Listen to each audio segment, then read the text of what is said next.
Start. Sir, I beg to move that the bill to give effect to the financial proposals of the central government for the financial year 2001-2 be taken into consideration. Sir, I had in my speech in the House on 24th July 2001 while presenting the budget for 2001 to explaining the main features of the proposals contained in the bill. The explanatory memorandum circulated to the honorable members also contains the details of the specific provisions in the bill. I do not therefore propose to go over the detailed provisions of the bill once again. I feel gratified that the budget has evoked a great deal of interest, and during the debate on the budget in this House, a number of very constructive suggestions were made by the honourable members with regard to some of the proposals contained in the bill.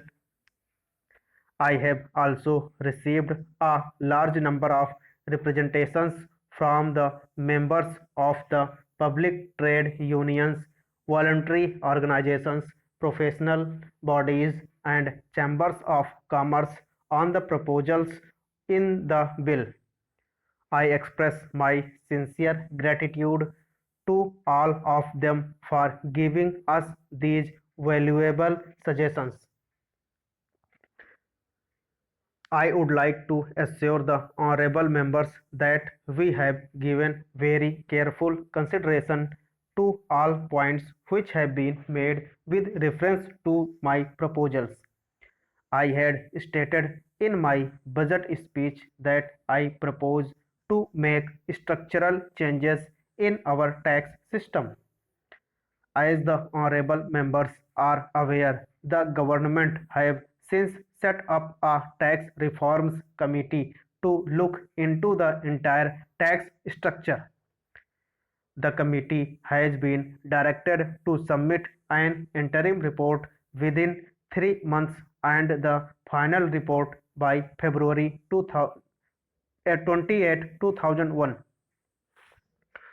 While I will come before the House with comprehensive proposals after the reports have been received, I seek the indulgence of the honorable members to put forward proposals for amending some of the provisions in the Finance Bill 2001, taking up the provisions for direct taxes in line with our objective of giving a thrust to exports. I propose to increase the tax incentive for exporters under Section 80 HHC of the Income Tax Act. Profit on sale of exim scripts will be treated as exports profit in the proportion of the export turnover to the total turnover of the business.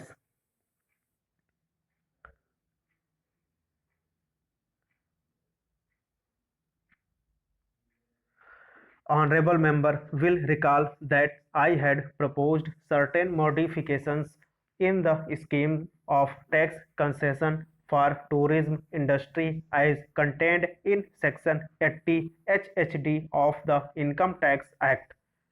Under the existing provisions, this concession is available only to approved hotels, approved tour operators, and travel agents actually in receipt of payment from foreign tourists in convertible foreign exchange.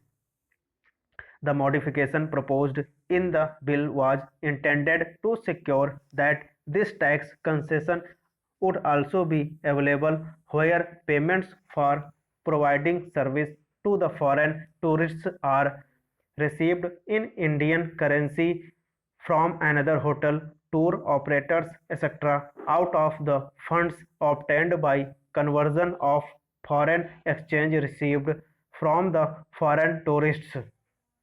In the various representations received by me it has been pointed out that under the proposal in the bill, the tour operators would stand to lose. Recognizing the contribution made by the tour operators in attracting foreign tourists to this country, I wish to make it clear that extending the tax concession to hotels and travel agents will not be at the cost of our tour operators. With this end in view, I propose to move an amendment to the bill to secure that the receipts in foreign exchange eligible for computing the concession would not get reduced by the payments made to another hotel, tour operator, etc. for providing service to foreign tourists. Under a proposal in the bill, the tax concession available to Indian companies in relation to receipts of royalty, commission fees and similar payments from a foreign source for export of technical know-how or rendering of services outside India is to be extended to the non-corporate resident taxpayers. I propose to further enlarge this tax concession and make it available to technical or professional services rendered from India to concerns abroad. This will, however, not cover cases where the technical or professional service is rendered to non-resident in India. I further propose to do away with the existing requirement of obtaining prior approval of the tax authorities in respect of agreements with the foreign concerns. Under an amendment to the Income Tax Act proposed in the bill, interests on sticky loans in the case of financial institutions and banks will be charged to tax only for the year in which interest is actually received or is credited to the profits and loss account, whichever is earlier. I propose to provide that interest tax on such interests will also be charged only in the year in which the interest is actually received or is credited to the profit and loss account, whichever is earlier, by the bank or financial institution.